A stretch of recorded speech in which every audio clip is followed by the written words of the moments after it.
Today is September 26, 2025. Ngayong araw mga tropa, samahan niyo uli ako sa aking biyahe papasok ng trabaho.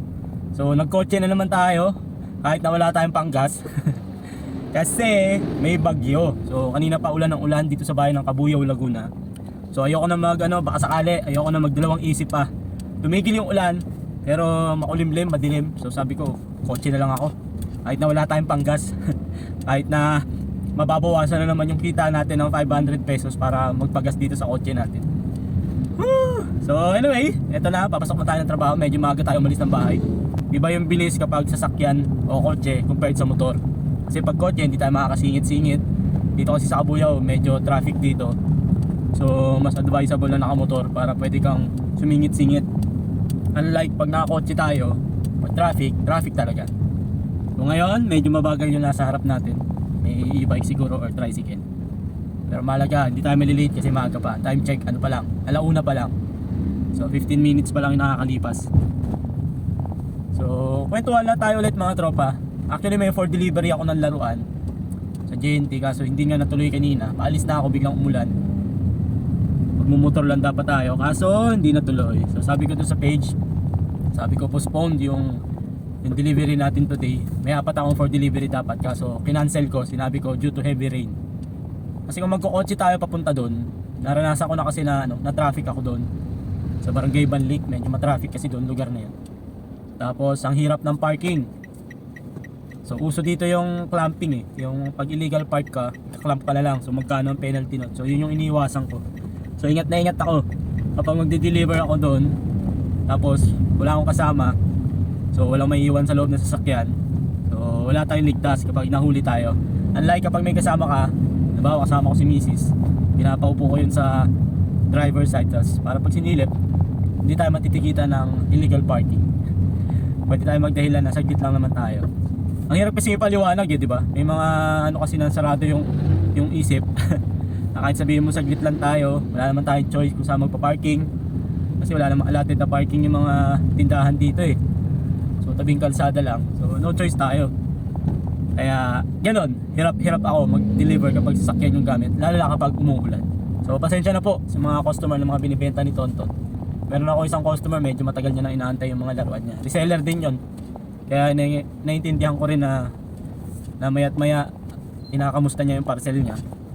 So on my part, may pagkukulang ako kasi naiwan ko yun nakaraan. So ngayon naantay niya na, hindi ko naman nadala. Tapos ngayon i-deliver ko na sana ngayong araw, may bagyo naman, ulan ng ulan. So sana bukas hindi na umulan para may deliver ko na bukas. Para magmumotor lang tayo, tipid tayo sa gas.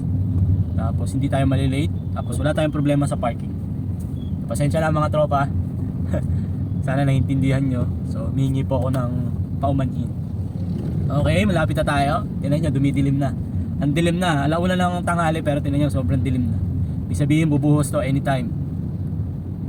So nahihirapan kasi ako magkapote. Ayaw magkapote pag nagmumotor, kasi pawisin ako. Tapos ganun din kahit nakakapote ka, mababasa ka pa rin Yun yung nababadtrip ako. Basa pa rin yung sapatos mo, medyas mo, basa pa rin yung damit mo. So hindi rin safe or hindi rin appropriate na magkapote ka.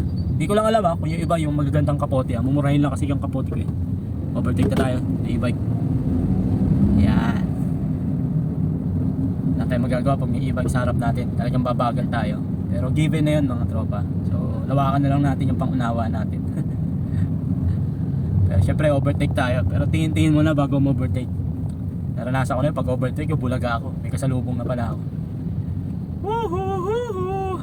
So kahapon may ginawa tayong content na kung saan yung yung mga dala tayong laruan. So binalot ko na siya. Tapos pinapili ko sila kung sino yung bibigyan nilang ng laruan. So yung unang pit stop natin, unang hinto natin, meron silang napili. Si Tutoy, tatandaan ko Tutoy. So yun yung unang nabigyan. So sa pangalawang hinto natin, nagkagulo. Lahat gusto bigyan sila. So ako na lang yung nag-decide na kung sino yung bibigyan. Yung pinakamaliit na bata, yun yung binigyan natin. Sa pangatlo, ganun din. Lahat gusto meron. Pero merong isang bata na pumukaw ng atensyon ko. Pagkasalubong niya sa akin, nanghingi ng sticker. Hindi ko alam kung nabigyan ko na ba yun ng sticker o hindi pa. Kaya ganun siya. Napaiyak siya mga tropa. Ay ko, ba't ka umiyak? Yung itsura niya na parang sinabi kong wala akong sticker, na sinabi ko na hindi ako magbibigay. Bigla parang iiyak na siya. Pinigilan ko, oo, okay, iyak. Sabi ko, okay, bibigyan kita. Siya lang yung binigyan ko ng sticker sa araw na yun. Wala pa akong sticker. Wala pa akong sticker. Wala pa akong sticker. Wala pa akong sticker. Ba't iyak ka? Ano ba yun? Sinawa ko, tsaka siguro hindi ko pa nga siya nabibigyan, kaya ganun. Or tuwing hihingi siya, hindi ako nagbibigay. Eh kahapon parang lagi yung mamakaawa siya, nabigyan ko siya ng sticker. So binigyan natin. Nakakatuwa lang kasi yung sticker natin piso lang yun. Pero yung ibang bata kinokolekta, yung ibang bata na-feature ko nung nakarang vlog ko, yung babae meron pa siya nung mga unang-unang sticker ko, except doon sa pinakaunang-una na kulay itim. Pero yung sumunod doon, meron na siya, nasa pitaka niya lang, hindi niya dinidikit. Nakakatuwa. Ay, Tonton, kailan kaya Tonton? Gusto ko na nga tumigil sa ano eh, kaso pag nakikita ko yung mga bata sa tuwing dadaan ako, hindi ko pwedeng itigil. Hindi ko kayang itigil, gawa ng mga bata na to. Dami ko naiisip na content na pwedeng gawin kapag may kakayanan na ako, pag may budget na tayo. Kasi hindi na pwedeng ganun lang lagi na content ko na second hand na laruan, mga ganun. Gusto ko maging parte ako ng paglaki nila. Yung gusto ko eh. School supplies, yung maganda yung kahinatnan. Dami kong nasa isip na content mga tropa. Kaso kakibat no, dapat may budget talaga. Mayroon talaga tayong pagkukunan. Sa panahon kasi ngayon, hindi talaga kaya. So sa akin pa lang kulang na, hirap na kami. Hindi ko pa pwedeng isabay, o hindi ko pwedeng kunin sinasahod ko sa kinikita ko sa laruan yung bangko content natin. Pero nagagawa naman natin ang paraan, di ba? Pero mas maganda pa rin talaga, may sponsor tayo, meron tayong pagkukunan, di ba? Pero tiwala lang. Tiwala lang. Tapos tuloy-tuloy lang, wag mapapagod, wag magsasawa, wag susuko, di ba? Yan lang tayo. So kaya everyday, kahit napagod na ako galing trabaho, sinisingit ko talagang gumawa ng video eh. Kahit na mas priority ko na yung pagbibenta ng laruan kasi kailangan kumita araw-araw para may pantustos. Pero sinisingit ko pa rin yung paggawa ng mga video para may ma-upload ako sa page natin na si Tonton TV. Actually hindi ko na lang nagagawa yung mga ginagawa namin dati ni Mrs. eh. Kasi dati nang wala pa tong sasakyan, weekly nagsiset ako ng gala namin, sa either pagkain man yan o ligo sa, mahilig kasi kami sa mga freshwater na lugar, mga falls. Yun yung trip na trip ko. Yung dagat hindi masyado, pero siguro next time gagawin na rin natin yun. Yung mga mura lang mga budget friendly na lugar. So hindi na namin nagagawa yun, sayang. Which is gustong gusto ko talaga siyang gawin, pero wala eh. Kailangan mas priority namin yung yung kumita, magtipid. Kaya ganun ginagawa ko mga tropa, titipid tayo talaga. Mas pinili ko na lang na kumita tayo kaysa magsaya. Pero kailangan talaga natin once in a while na kahit papaano pamper natin yung sarili natin. May nanlili mo sa atin, matanda, hindi ko na pinakita, hindi ko binibigyan yan kasi nakikita ko pinangyoyosi lang eh. Ang lakas magyosi.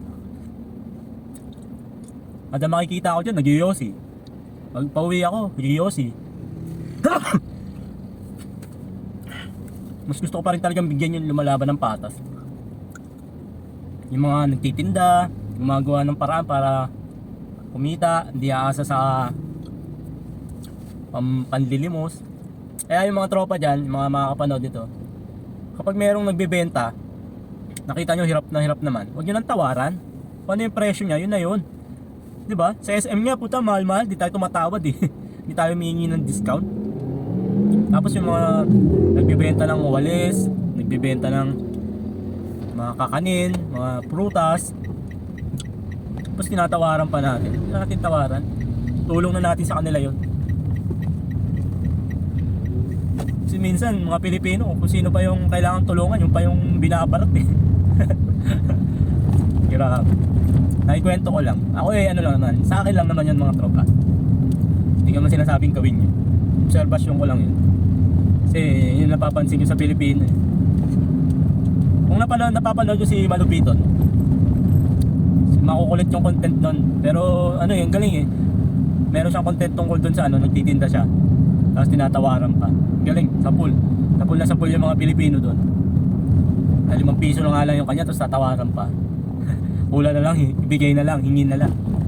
Pero kapag kumakain tayo sa mamahaling restaurant, nagtitip pa tayo.